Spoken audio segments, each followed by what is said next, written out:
Welcome in, everybody. My name is Mark Farzy. This is the Farzy Show, presented by our friends at MyBookie.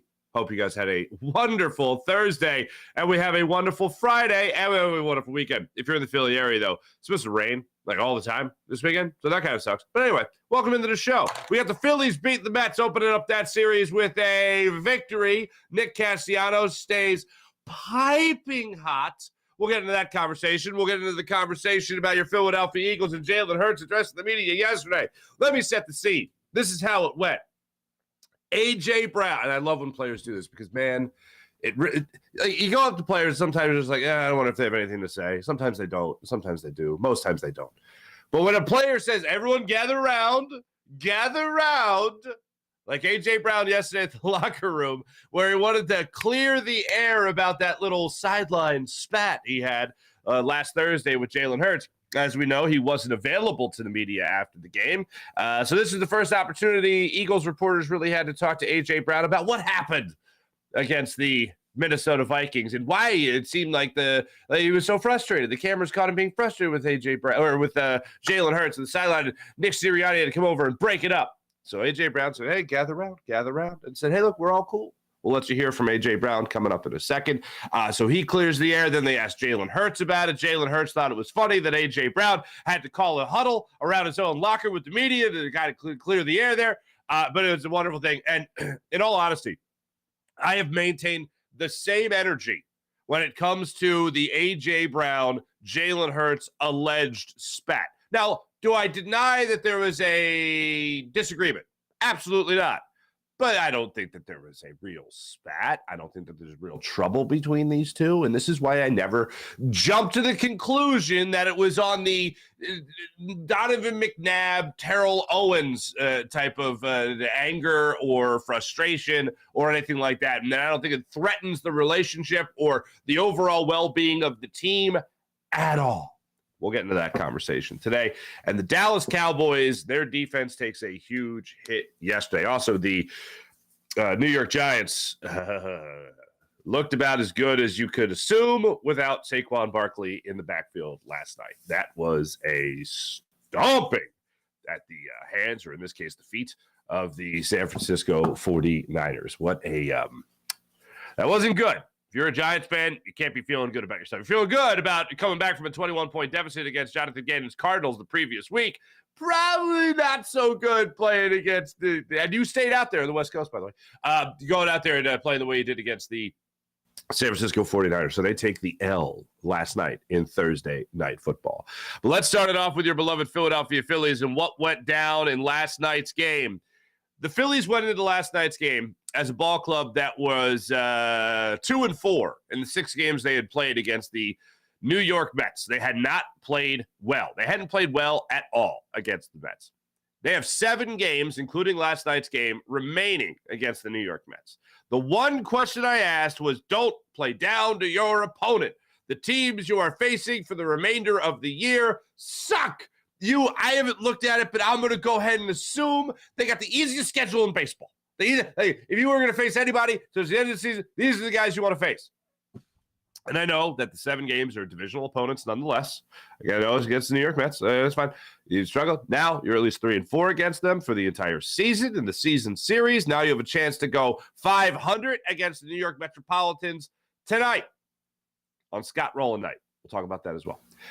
But you go out there and you go and you just win. Just no excuses. Whatever happens, you win. And you know what? I got to say, from start to finish of last night's game, I know it was close throughout. I know the Phillies never opened up like a 5-run lead or anything like that. But I felt like throughout this ball game, the Phillies were going to win this ball game. I had a great feeling from start to finish. Even when Craig Kimbrell came in and gave him a couple of hits there in the 8th inning, then Jose Alvarado had a 1-out double charge to him in the 9th. I just felt they're going to win it. This is their game. They're going to win it. They're going to win this game. I don't know if that's how you felt, but that is certainly how I felt while watching this Phillies game last night.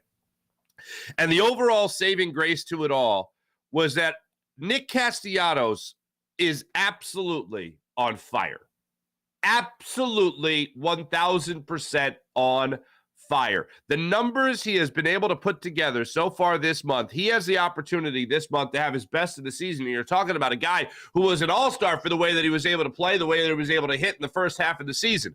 And what you're getting now from Nick Castellanos is that all-star quality again. And he has a chance now with 6 home runs in the month of September. He's got plenty of time left here to hit 2 more home runs. The way he's been swinging it lately, he can certainly hit 2 more to hit, again, 8 home runs in a month for the second consecutive month. He's got his batting average back up in the season to 274. He has been absolutely on fire as far as that goes.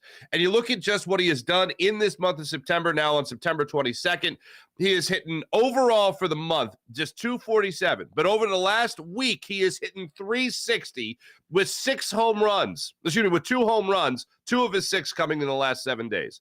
Absolutely fantastic. Over the last 2 weeks of the season, 308, 351 with those 6 home runs. That is on fire.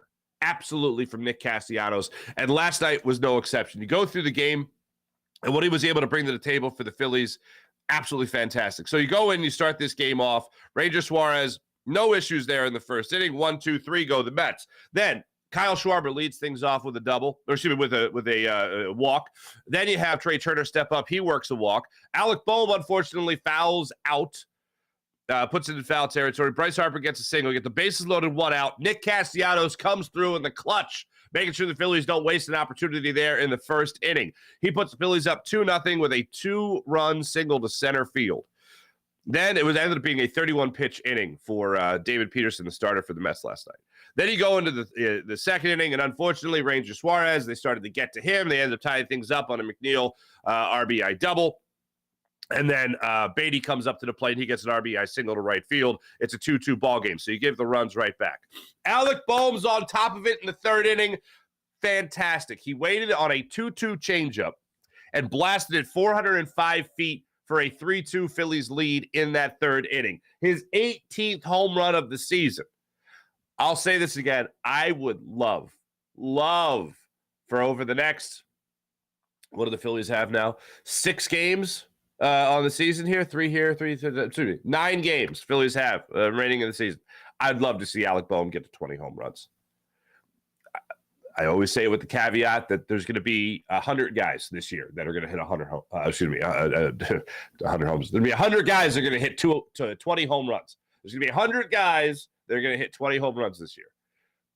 I know it's not as special as it used to be, but damn, for Alec Bohm, that would be pretty special. Would love to see him get to that, especially after the gaining 10 to 15 pounds of muscle accidentally in the offseason, whatever, for a guy that you depend on when you talk about a corner infield position, a guy that can play, that should be able to hit with some pop. 20 home runs would be a nice season of pop for Alec Bohm. 18 still good, still improving, all right? Still a career high, but let's keep adding to that career high, Alec Bohm, over the last 9 games of the season. 2 more home runs. I'm begging for it. So he gets that last night, puts the Phillies back in front 3-2. Later in the inning, guess what? Nick Castellanos steps up to the plate again, gets a sac fly RBI. He restores a 2-run lead for the Phillies. 4th inning, Alvarez gets a sac fly RBI to center field, makes it a 1-run ball game. Then in the 6th inning, New York steps up to the plate. They tie things up with Vientos goes up to the plate. He hits a home run to left on a 1-2 curveball. That actually was a really good pitch by Ranger Suarez. And it was just low. It was a ball.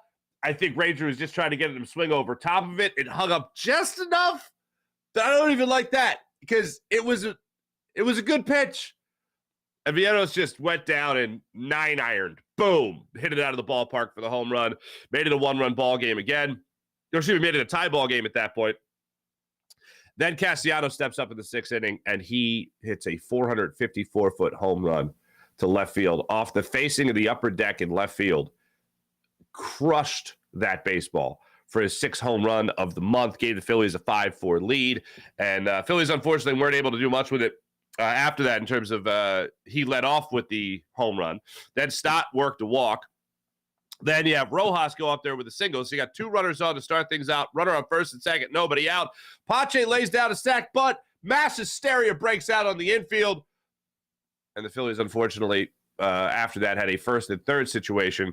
Kyle Schwarber went down swinging after that. Trey Turner grounded out to first. That was the end of that. 8th inning, as I mentioned, Craig Kimbrell came in. He allowed a hit. Then he got Vientos to strike out. McNeil allowed a single to McNeil, and then he got Alvarez to pop out to Bryce Harper in foul territory at first base, and then he struck out Beatty. He was messing with Beatty in that at bat. His knuckle curve that he dropped in to strike him out. Beatty had no idea what to do. I don't know if he was thinking fastball, but whatever the hell it was, he was fooled. This is all get out. And he ended up striking out to end that inning. Going to the 9th inning, Jose Alvarado just allowed a double to Nimmo in that 9th inning and was able to record the save. But the Phillies get the victory. That's the most important thing. And they are in phenomenal standing right now. Cubs lose last night. Marlins were idle. So now the Marlins and the Cubs are tied for the 3rd and final wild card spot. Reds were idle as well. They're a half game out of a wild card spot. So here's how it reads. Cubs and Marlins tied for number 3. The Arizona Diamondbacks idle last night. They're up 2 games on those gentlemen, and the Phillies are up 5 games right now. They're 3 games ahead of the Diamondbacks for the number 1 wild card spot in the National League. That is a wonderful, magical feeling. I know I've said this before about Zach Wheeler and Aaron Nola when Aaron Nola had those back-to-back starts of 7 innings, allowing no more than 2 runs. I think it was 7 scoreless and then 7 innings of 2-run baseball. And Zach Wheeler was humming when it came to 6 innings, 6 scoreless, and was doing that consistently, or 6 innings and 2 runs, whatever it was. And it looked like both those guys were figuring it out at the same time. But if you got Wheeler, Nola, and Suarez starting to figure it out. Now, 4 runs isn't exactly a great start, but Suarez is still trying to find that groove again after the injury. You have guys like that. He was pitching very well in his previous games leading up to this one. But if you now have those 3 figuring it out, and I know we're not coming off the best start of Christopher Sanchez, but he has been very reliable, and Taijuan Walker gets the ball tonight for the Phils. You know in the playoffs this lineup is going to mash. You absolutely know that this lineup is going to mash. So you get into that first-round playoff series with home field advantage. You win the wild card situation there. Then you go on, you most likely face the Braves, right? I am feeling pretty damn good about this team if your pitching has finally figured it out. If they were going to lay off. And now, look, also, keep stacking the wins, baby. Keep stacking the wins. I want guys well-rested come playoff time, come that first playoff series. I want guys and need guys well-rested come that first playoff series. Rob Thompson, according to the broadcast last night, 2 little nuggets from the broadcast last night, okay, on Fox, right? 2 little nuggets from that. One was that Rob Thompson's not really considering doing anything to rest anybody until they have that wild card, that number 1 wild card spot all locked up. And rightfully so. That's the right thing to do for Rob Thompson. Secondly, so you're not going to see like a 6-man rotation again. You're not going to see like Bryson Stott get a break, although it really looks like he could use a break. You're not going to see that anytime soon. So fine. Let's keep stacking wins. The number 1 priority is securing home field advantage in the first round of the playoffs there, the wild card round. After that, they seem really geeked up. They seemed really geeked up to get this stat in a number of times during the broadcast last night. And this is the stat that has to do with Kyle Schwarber.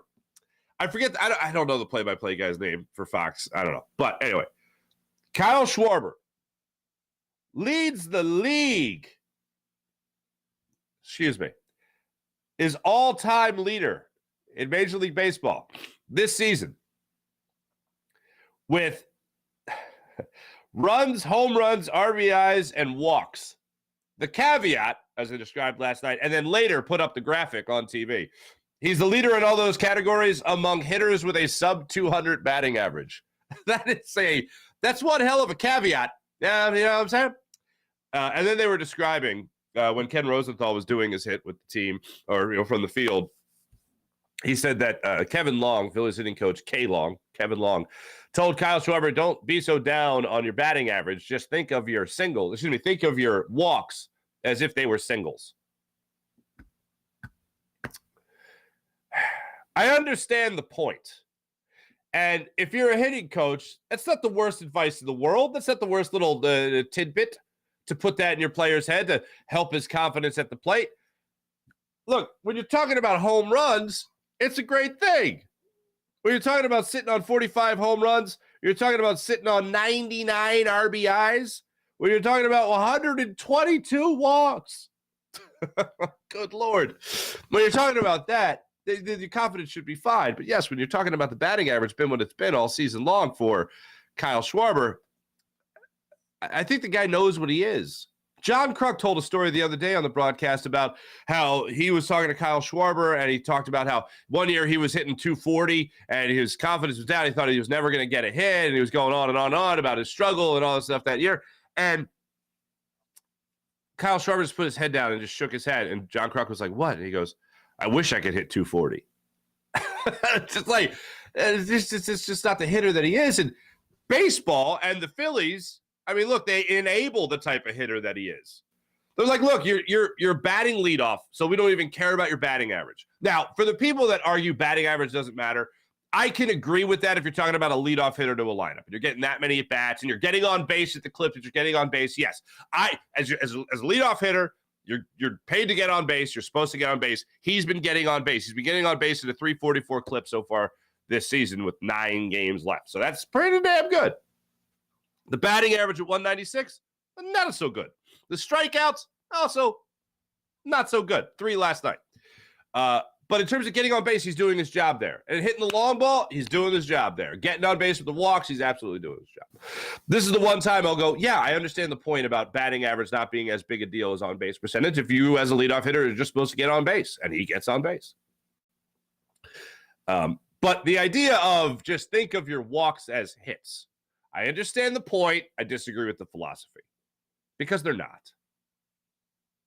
And bottom line is, if he had a, let's even call it a 250 batting average, and he was getting on base at a 350, 360, whatever it was, if he's getting more hits, then he is moving runners. And that is the ultimate end-all, be-all to the argument about batting average not being a factor anymore. I understand that the on-base percentage is more important as you move through a lineup. Starts out, yes, absolutely. Get on base, leadoff man. Yeah, get on base. But everywhere else, if you're a cleanup hitter, then you're supposed to clean up. You're not supposed to just work a walk. All right, you're supposed to get hits. I would love to see Kyle Schwarber bat 250. I was just having this conversation with my neighbor, big sports fan, very knowledgeable and all that. He's talking to me about Ryan Howard. Now, Ryan Howard, by the time he was hitting 220 or sub 200 in his final season with the Phillies, and he's still hitting 20 home runs. 20 home runs is a far cry from 40 or 45. But when you look back on Ryan Howard's final years in Philadelphia and you talk about that batting average being around the 220, 230, 240 mark with 20-plus home runs, yes, it's a lot different than what you're looking at right now with a guy like Kyle Schwarber who's still hitting 40-plus home runs. But when you look back over those years with Ryan Howard and you compare it to what you have right now with Kyle Schwarber, it's a far different cry because of the power that is still there. It is wild when you go back, not to go through the history lesson and all that stuff with Ryan Howard, but you think about the low batting average, but the high output when it came to driving in runs. By the way, I recently went back and I was looking at some of those numbers. I think it was the nostalgia of the Matt Breen articles with Pat Burrell and Joe Blanton and Greg Dobbs and all that stuff.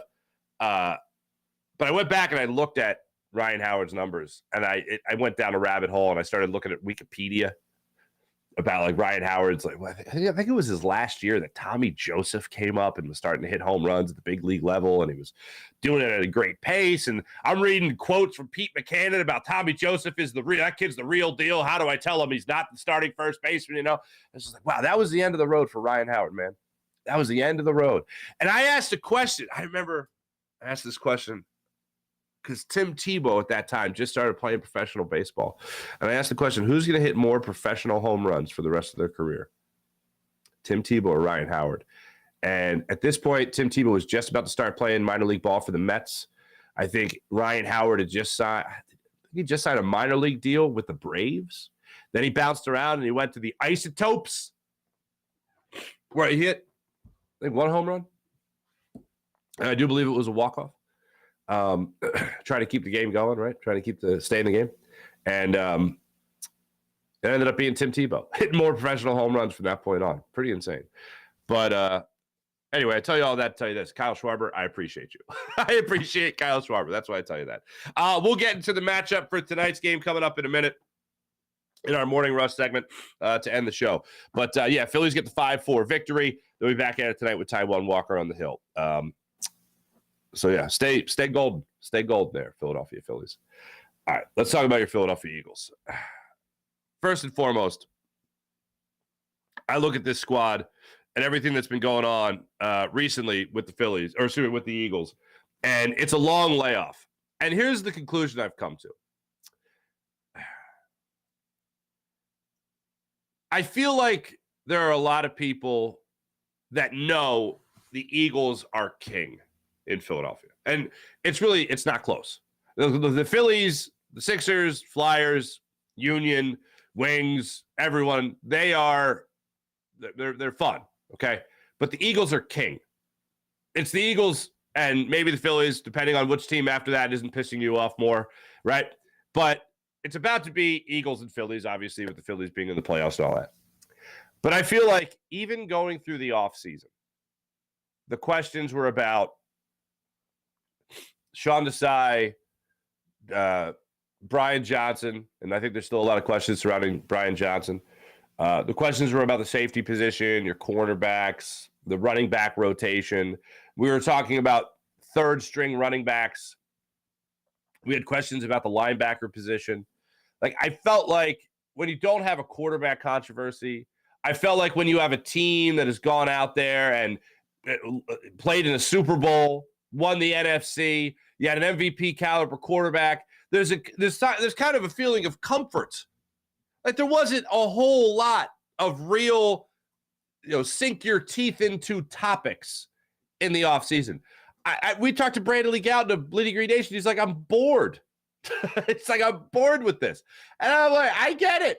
I joked about how when we're talking about third-string running backs, it reminded me when we were talking about the long snapper going into the season, the Eagles won the Super Bowl. So I get it. I understand. It's wild. There's a sense of comfort. And I think people are desperate for a storyline. And I think people saw the A.J. Brown versus Jalen Hurts thing on the sideline and went, oh, boy, controversy. Let's jump all over it. And I'm like, those guys are boys. This isn't Donovan and T.O. who know that they could really help each other out. These are guys that were like giggling on the phone together when they found out they were going to be playing football together. These are guys that work out together in the offseason. These guys are hang out socially together. They're boys. They can have spats. They can have arguments. And you know what? It even gives me more reassurance. Because if you can have a real conversation with a good friend of yours, then that's a real friendship. If you don't got to tiptoe around a friend of yours, you can say whatever's on your mind. They can say whatever's on their mind. You can have that argument. And in the moment, it might be heated. But you guys know you're going to be on the Xbox later or whatever. I don't even know if Jalen Hurts plays video games. I doubt it. It seems like it's so beneath him. But anyway, that's why I never had an issue with it. And when people saw that spat and then A.J. Brown didn't address the media after the game, and they saw Nick Sirianni coming and he wouldn't even talk about, people thought they had a spicy meatball. And I think people were desperate for a story. Because the Eagles are 2-0. Regardless of how they played, they're 2-0. They played 2 games in 5 days, and they had a long layoff. I'll start hovering around that panic button if they wet the bed against the Buccaneers coming up Monday night.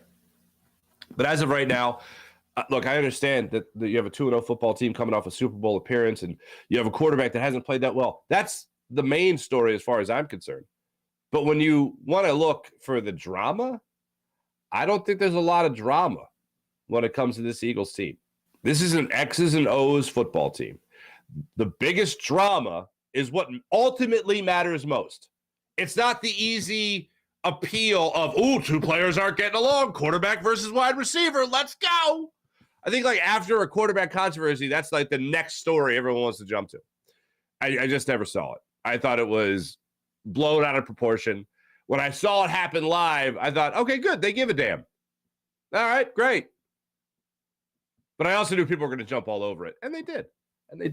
So A.J. Brown felt it necessary to call everybody around the locker at the NovaCare complex and kind of put out any fire people thought was burning. Well, so it was a discussion. It's a game that we both love, and I want everybody to understand that sometimes the emotions run high, and that's kind of what happened too. That doesn't mean it's the end of the world. Doesn't mean I'm beefing with Jalen. No, and also I want y'all to know, no, it was not about targets. You know, I'm sure everybody thought that because he threw me the ball 3 plays in a row afterwards, but no, I was not over there discussing targets or whatever the case may be. It was something that happened earlier, and we was having a discussion about it. And so I know everybody took that out of context, but it's not a big deal. Me and him are still on the same page. We're still growing. We're still trying to become great and get wins, most importantly. So, but the reason why I left after the game is because my emotion was high, so I had to remove myself. Because I know all of y'all want a story and y'all doing y'all job, and I don't hold any one of y'all, forward, but I just had to clear my mind. I know y'all want a story. I had to clear my mind. Yeah. Look, I have no doubt he was pissed, but I don't believe you. I don't. AJ Brown, I'm going to say this. I'm just going to say I don't believe you. It wasn't about targets. Okay. So let's go through the conspiracy theories about what it could be. I have 2. All right. Here's my conspiracy theories. It was either about targets, which is the definite, okay, and then my conspiracy theories. All right. Number 1, progressions. What if A.J. Brown wasn't just fighting the A.J. Brown battle? What if A.J. Brown was fighting the battle for all wide receivers? Jalen Hurts has struggled. That's to me, that's the lead story with this Eagles team. Jalen Hurts, MVP caliber quarterback last year, has struggled through 2 games this year. Now, the reasons, yes, that's a whole other branch. Those are other leaves of the conspiracy theory tree, okay? But we'll get to that. But the progressions, let's keep the main thing, as he says. The main thing right now in this argument is the progressions. Was A.J. Brown fighting the fight of other receivers? Because there's no lie, there's no denying that Jalen Hurts has really had his struggles. So much so that if you remember yesterday, I told you about Brian Johnson addressing the media 2 days ago at the NovaCare Complex, where he was asked about what happens when teams take away Jalen Hurts' first read. And it was referenced in 2 games. Through 2 games this season, what has Jalen Hurts done when they have taken away his first read? And Brian Johnson said, well, in the first game, he did a great job of checking down and hitting Kenny Gainwell and making sure that we got positive yards on that. The end of the answer. He never said what happened in the second game, leading me to believe, he didn't even want to go there. This game against the Vikings, Brian Flores taking away more than Bill Belichick was taking away from Jalen Hurts. And that's why they went and downshifted. That was my incredible sound effect of downshifting. They downshifted into the run game. That's why that happened. And Brian Johnson not wanting to go into that part of the conversation, I thought was saying a lot by saying nothing. A lot of coaches say a lot and say nothing. He said nothing, and that said a lot. So the number 1, after the thing I really think it was about was targets, was, okay, well, what's next then? If it wasn't about targets, what was it about? And maybe it was progressions. Maybe A.J. Brown was looking out for Devontae Smith. Maybe A.J. Brown was looking out for Dallas Goedert. Maybe he was looking at for anybody else that would be catching the football from Jalen Hurts. Maybe he was saying, hey, man, you got to recognize what they're putting out in front of you. Maybe that's what the argument was. Number 2, maybe this conspiracy theory is just, I don't know. Maybe he borrowed his car and didn't return it. I don't know. I really don't know. But it's an off the field thing. But look, I think it's progression. I think without a shadow of a doubt, it was about targets. Beyond that, the only logical thing would be about just progressions or ways that Jalen Hurts was running the offense. Because I think as Eagles fans, you're looking at it and you're frustrated that Jalen Hurts isn't seeing the field the way he did. I mean, I told you guys that interception he threw against the Vikings was horrifying because we don't see Jalen Hurts make dumb throws, make hideous throws, make bad throws. And that was like, if he would have sailed it over, who was the cross? Who was it? Was it Quez Watkins? If he didn't sail that, if he would have sailed that ball over his head for the interception, I'd be like, oh, he overthrew him. It happens. But the fact that there was just no hope for any receiver in the area to even make a play on that football and threw blatantly into, I'd call it double coverage, but it wasn't even coverage because no one was around. It was 2 members of the secondary. It was awful. And Jalen Hurts is a much better quarterback than that. My theory is that it was about the way Jalen Hurts was running the offense. My theory is that it was about the progressions for Jalen Hurts. That's If it wasn't about targets, that's my theory. I still don't believe him. I think it was more about targets than anything. But yesterday, when Jalen Hurts addressed the media, he did find it funny that A.J. Brown called everybody around his locker to have the conversation. Yeah, well, y'all talk about it and made it a big deal when it wasn't. I think that's always going to be my guy. We're all great competitors, and we all want to help the team win. As I've said, so nothing's going to change with that, and he's going to continue to put his best foot forward to help the team. Zero doubt that that's all true. Now, the Eagles, as you know, are facing a Todd Bowles defense. They're facing a Todd Bowles defense on Monday, and it's a really good defense. Shaq Barrett just came up with a touchdown for the Bucs defense. They've been getting after it through the first 2 games of the season, so good for them. But the thing that really sticks out in my mind when you think of the Tampa Bay Buccaneers and you think about Jalen Hurts is the soundbite from NFL Films that caught a defensive coach for the Bucs 2 years ago in the playoffs talk about Jalen Hurts not recognizing what the defense was doing. He doesn't see it. He doesn't see it. He doesn't see it, leading everyone to jump to the conclusion, well, and pretty obvious conclusion, that Jalen Hurts couldn't read the defense. And that was one of the big question marks going from 2 years ago into last year. That whole offseason, that fun conversation about whether or not Jalen Hurts is the guy, right? Well, can he read a defense? Can he throw the deep ball? Can he throw the deep ball with accuracy? Those are big questions. Those are a lot of those huge questions when it came to Jalen Hurts' game. And it started because of that game against the Buccaneers when a defensive coach said he couldn't read what was in front of him. So Jalen Hurts, as you would assume, got asked about it this time around. And he got asked point blank about that quote, about he's not seeing it. And if that adds any extra added motivation to taking on Todd Bowles' defense again in Tampa. Yeah, I think there's a whole bunch of things. I think I'm wired to, to give my best and to play to my standard. But a little extra inspiration never hurts. And look, some people don't believe in bulletin board material. Some people believe it's just high school Harry BS. I don't believe that at all. I don't believe in it as much as I acknowledge bulletin board material exists and it is meaningful. Through a season, you could say that it's only 17 games. You could say it's not 82 games or 162 games and all that stuff. It's still it's still 6 months. And these guys are going through the meetings. These guys are going through the practices. And the guys are going to play through the games. They're going through the travel. It's easy for things to get lost sometimes. It's easy for you to lose focus and maybe focus on yourself as opposed to a game or whatever. Maybe that date you did have circled on your calendar maybe. I have zero doubt that this game is already circled and has been circled since the schedule came out for Jalen Hurts about something that's a little bit more meaningful.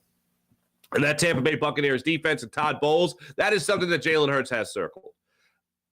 So when you talk about bulletin board material, and you talk about doubting a quarterback, and it's now 2 years removed, and it's how do you like me now type of situation, let's see if I see what you're putting in front of me now. I have zero doubt that this is bulletin board material and has been bulletin board material for Jalen Hurts since that game, game footage aired. Jalen Hurts wants to go out there and ball out. Jalen Hurts wants to go in there into Tampa on Monday night in front of the world in prime time and ball. Absolutely ball out. And it's because Todd Bowles and his defensive coordinators, his defensive staff wants to look at it and go, all right, now Todd Bowles was then the defensive coordinator. Now he's the head coach, but still his defense. So I have zero doubt that Jalen Hurts is looking at this game like it has a lot more meaning than just, regular season game number 3.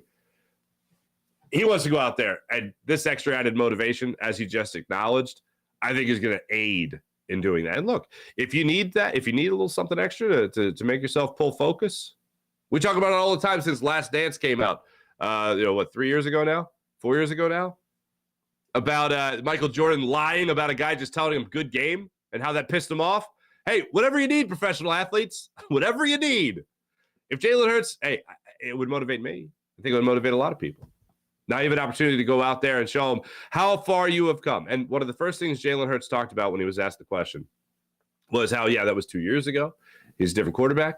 Throughout the press conference yesterday, when he was asked about little things here and there about the last time he faced a Todd Bowles defense, he said, I would hope I'm a better player. That was 2 years ago. You always want to improve. Well, I'd say he's improved. This season, we haven't seen the mass improvement that we saw a year ago at this time, obviously. But I still think he is an MVP caliber quarterback. I still think he'll get to that level. This next thing I want you to hear from Jalen Hurts yesterday is a that's my quarterback type of thing. We like to talk about the book of Hurts on here about how keep the main thing. I had a purpose before anybody had an opinion. Beautiful things. It's a Philly thing, things that Jalen Hurts likes to say, right? This is a whole bunch of them wrapped in let's see, a minute 20 clip I'm about to play for you. But it basically just has to deal with when he was asked the question about what teams are doing to stop him. And he says, yeah, okay, that's great, but it's not about me, it's about the team. So here's Jalen Hurts when he was asked the question yesterday. I think it's Howard Eskin asking the question. I think this is the cut with him. Howard Eskin asking the question, like, what are teams doing to take away things from you?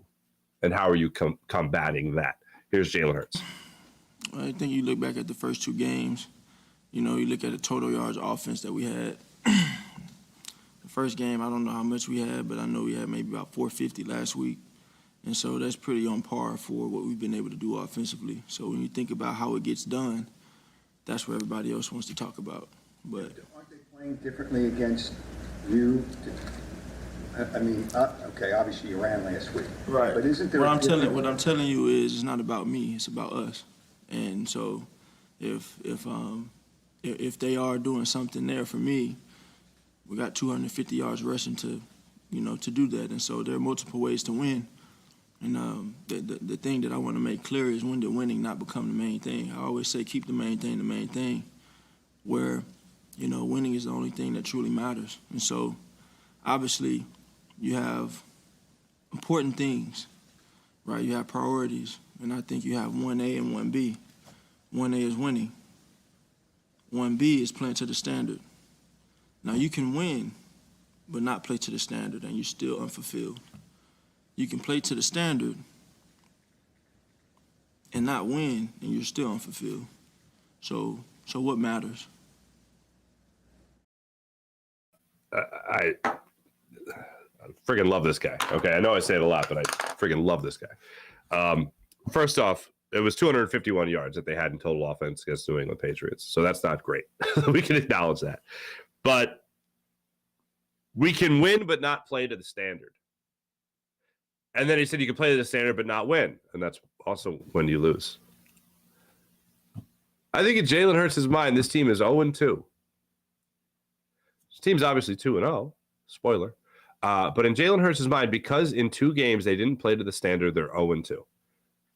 The reason I found that so interesting is because I think we've all either had the arguments with friends or seen the arguments on social media about how people are complaining about it. And we talked to Seamus Clancy about it, about how, did the Eagles win? Yep, and they covered. Look, worst game I've ever seen in my life, right? Sums it up so well. But, I mean, that's the way the Eagles are looking at it. After they played the Patriots, we talked about Jason Kelsey's comments in the locker room about how this team knows they can play a lot better. We talked about A.J. Brown's comments about how, okay, that was a teaching moment. That was a learning moment against the Patriots. Now we're going to come out Thursday night. We're going to take care of business against the Vikings. We can't play a good team the way we played the Patriots because then we'll lose. We can't play like that again. So for the arguments that are out there about people like, stop, they're 2-0. What are you worried about? They're fine. No. In this team's mind, they have the perfect mindset in this situation. Their mindset is that they're 0-2 because they didn't play up to their standard. That's your franchise quarterback right there saying that exact phrase. They are not playing to their standard. And I think that is the fairest way to put it. So for the people that want to counter your critique, complaint, or acknowledgement of imperfection, they're 2-0. Yeah, well, they didn't play to their standard. And the goal of the season is to not be 2-0. The goal of the season wasn't just to beat the Patriots and just beat the Vikings and then go into Tampa on Monday night and start out 3-0. That's not just the goal of the season. The goal of the season is to win a Super Bowl. And that is what you are comparing 17 games, including the playoffs, 17 games plus. That's what you're comparing the team to. Okay, they won. They found a way to win. Good. Very good. But are they playing at a Super Bowl standard? Because that is the standard. When you go to the Super Bowl and you lose the Super Bowl, or you go to the Super Bowl, you win the Super Bowl. That's the standard. And sometimes it's a more fair standard than it is in other instances. For instance, 2 years ago, it might have been an unfair standard to say to Jalen Hurts, all right, Super Bowl or bust, young man. First year as a starter, get to the Super Bowl. That might have been a little unfair. So not necessarily the standard. The standard then for a team maybe 2 years ago was just make the playoffs. Are they playing like a playoff team? Okay, they made the playoffs. They lost. And then stuff at the fan with Tampa and that whole fiasco on the sideline I just referenced about not being Jalen Hurts not reading a defense, not seeing it. He's not seeing it. But for me, I think that is the best way to describe the Eagles to this point. They haven't played to the standard they set for themselves. And to your quarterback, the only thing that matters is the standard. Yeah, they find ways to win, great. But if they play to the standard, you feel like you lost. I don't know about you, but that is the quarterback I want manning my team. And my feeling going into this weekend, watching the rest of the games play out, with the Eagles coming up Monday night, we get to have another fun Sunday. Oh, I hope I get to move my old sofa into the house so I can recline and watch football on Sunday, like a man. But my feeling going into this weekend is that the Eagles are in need and will have a statement game on Monday night. I feel like Jalen Hurts absolutely holds a grudge against Tampa Bay Buccaneers and against Todd Bowles for basically calling him a fool for his inability to diagnose what's in front of him. I feel like between A.J. Brown and Jalen Hurts, they're going to have themselves a game. I feel like defensively, even with Mario Goodrich, and I got asked about this. I did a hit with Jacob Media last night while they were at Screwballs. Great bar if you haven't been there. Great time. Great food, great drinks. I had a good pizza shop right next door, too, as a matter of fact. But I feel like going into this game, the Eagles are in need of that statement. And I feel like when they asked me about it last night on the show about Mario Goodrich, am I concerned about Mario Goodrich? Yes, I'm concerned about it. With this receiving core, hell yeah, I'm concerned about it. And Baker Mayfield can be a quarterback that can be a really good game manager. He's not going to blow the doors off you. But if you go out there and you take it lightly, oh, yeah, he'll have himself a game. It's not going to be like a 120 passer rating type game, but he'll be like a 90, 95. That's a really good game for Baker Mayfield. But watching this type of game and what the Eagles could bring to the table and what Mario Goodrich could bring as your slot corner, as your nickel corner, I have my concerns. Your safeties obviously still being inexperienced. Reed Blankenship back at practice yesterday. All that's good, right? You're supposed to have James Bradbury back. You're obviously going to have Darius Slay. So your number 1 and number 2 corners, your 1 and 1A corners are going to be pretty damn good. But everywhere else, I do have some concerns there. Doesn't mean I think the Eagles are going to lose. I need this Eagles offense to have a statement game. You could say that the 450 that they put up against the Vikings last week, Thursday night, that's pretty good. 430 to be exact. That's pretty damn good. You could say that DeAndre Swift, after only having 2 touches in week 1, had the game he had in week 2 and is now 3rd in the NFL in rushing. That is bonkers, but it's true. You could say that this team offensively is going to be the star of the show, and I would absolutely believe you because I think they need to be. I think this is a game where the Eagles have all the excuses out the window, not playing in the preseason and not even worrying the coach after week 1, having some struggles in week 2 against the Vikings, getting that 34-28 victory is great, but they were definitely leaking some gas. The offense, as far as the passing game went, not playing up to the standard. Like, here's the thing. You want to talk about the standard? They scored 34 points, but we're concerned because the offense couldn't throw the football. It's wild. It's wild to me, I say. Wild. So we'll see how it shakes out the rest of the way, but I see this being a statement game. I'll circle back with you guys on Monday But as of right now, I feel this game is going to be a statement game for the Philadelphia Eagles coming up Monday night. Let's get into our chat check and see how you wonderful people are doing on this fine morning. But actually, you know what? Before I get to that, let me tell you about the great people of MyBookie and how fantastic MyBookie is. They are offering some great deals right now at MyBookie. MyBookie has all you need for the betting world during this NFL season, as well as this college football season as well. All the incredible details that you need are at MyBookie. Download MyBookie to your phone right now. NFL, college ball, brand new cash out system. They give you options to bet and win all season long. First 2 legs of your parlay hit, cash out early and place another bet, or let it ride for a chance at a bigger payday with MyBookie. Just join us at MyBookie for an entire season filled with daily odds boosts, same game parlays, huge prize pool contests, all at MyBookie. And right now at MyBookie, it has no strings attached cash bonus that lets you deposit and withdraw quick. So use promo code Farzy. That's promo code Farzy on your first deposit of $50 or more, and you can receive up to $200 in cash instantly credited to your MyBookie account. That's promo code Farzy to claim your cash bonus right now. You could bet anytime, on anything, and anywhere, only on MyBookie. So once again, use promo code Farzy on your first deposit of $50 or more, and you can receive up to $200 in cash instantly credited to your MyBookie account. That's promo code Farzy to claim your cash bonus now. All right, let's see how you wonderful people are doing in the chat. Check it started over on the Farzy Show page. What's going on, everybody? Sean Kilrain, good morning. April, good morning. Sean Kilrain, Big Nick went from 1 button to 3 buttons. Let's go, Scooby-Doo snacks. We're flowing, Farzy. Do you think that voice in his head told him to murder that baseball? Crush this. Okay. Home run. 454 feet. Sean Gillespie, what's going on? April, it drives me nuts that so many players know that they can steal a base easily on Craig Kimbrell. I know that he wasn't the first, but the guy that really sticks out in my head is Billy Wagner. Billy Wagner was the ultimate everything's my fault type of guy. Woe is me. He never like tipped his cap and gave credit to the other team. Like I remember Pat Burrell hit a home run off him because Pat Burrell would just crush the Mets. And Billy Wagner was pitching for the Mets. And he was like, he wouldn't even give credit to Pat Burrell that he hit the home run. He would just say, I threw the ball at his bat.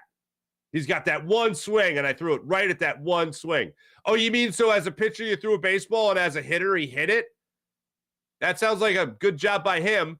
And then the other thing that he said was, I think it was that Houston Astros game, the famous Harry Kalas call of all the runs were unearned, but so what?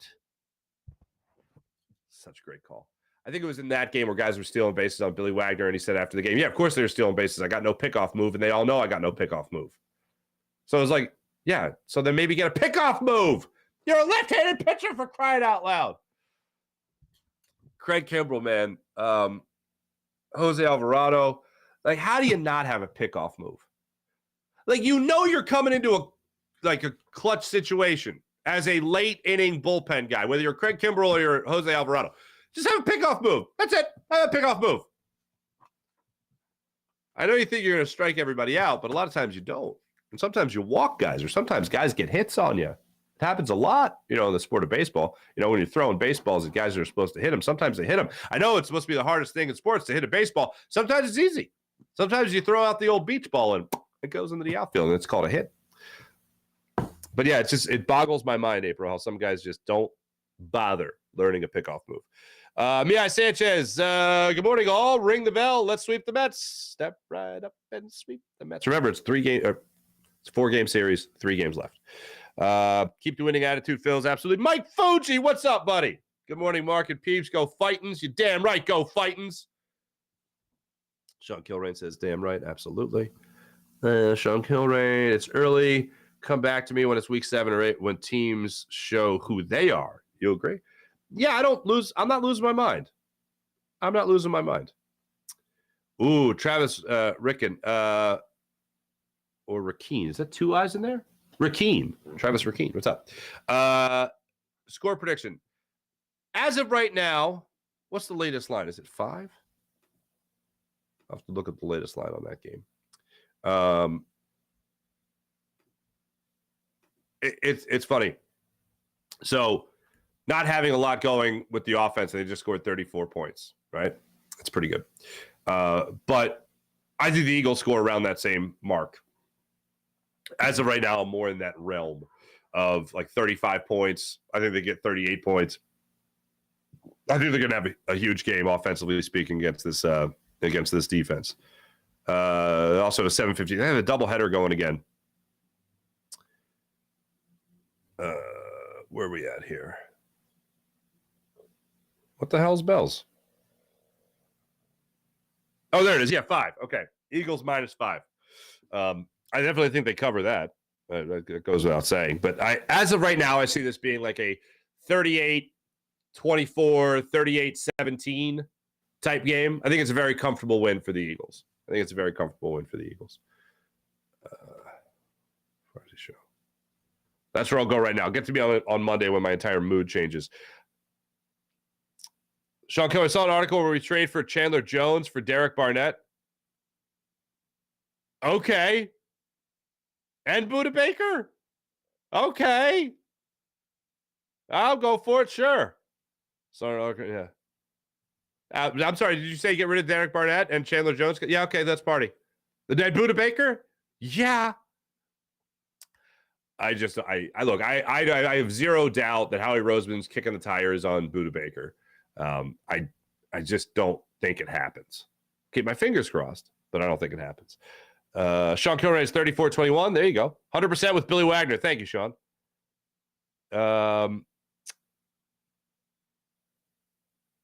Let's see. April, that's very nice. Hope you had a good birthday, Farzy. Thank you very much. I appreciate it. Sean Kilray, 34, Billy Wagner. Thank you. Fuji, what's the magic number for the field? I think it's 6 now. I think it's 6 now. Jack Talent. Hello, Jack Talent. You're doing a show for 10 people. Why bother? Well, there's 12 people on Farzy Show. There's 26 people on Jacob. We'll probably have another couple thousand. We'll probably have 1,000 on the podcast. And then Twitter is usually around 1,000. And maybe 1,500. I do it because I love it. Because I can. Don't be a homer. Eagles lose this game. I didn't know saying you're going to beat the Bucks. I didn't know saying you're going to beat the Bucks was being a homer, but okay. Good morning, Fuji, April. Did I see it? Who's that? What's up? T-Bro, what's up? No, all are welcome. I don't mind the questions.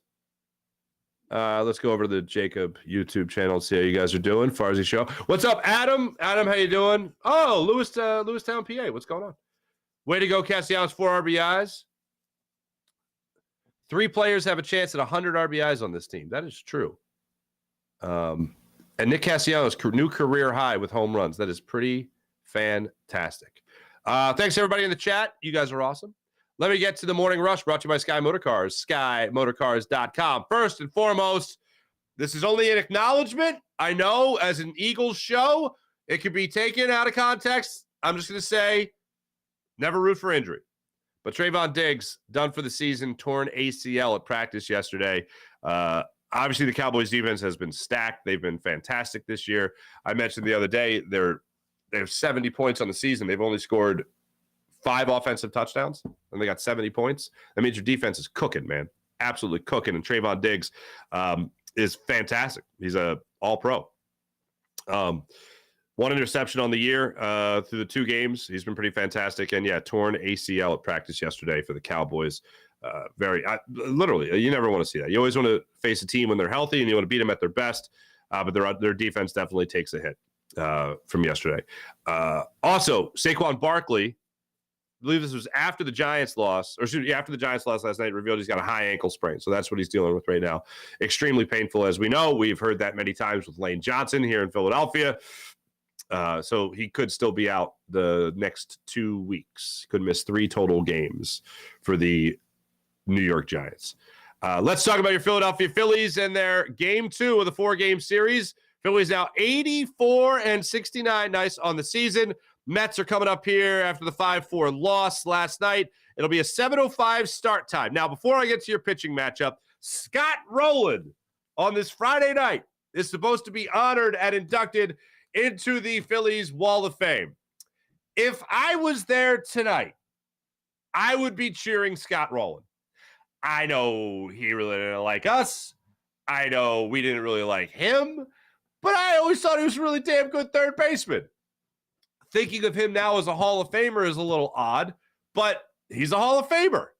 You think you go back and you look at it, the average, the home runs, winning a World Series, the Gold Gloves in itself, absolutely fantastic. The All-Star appearances, I think he deserves it. I don't fight against it.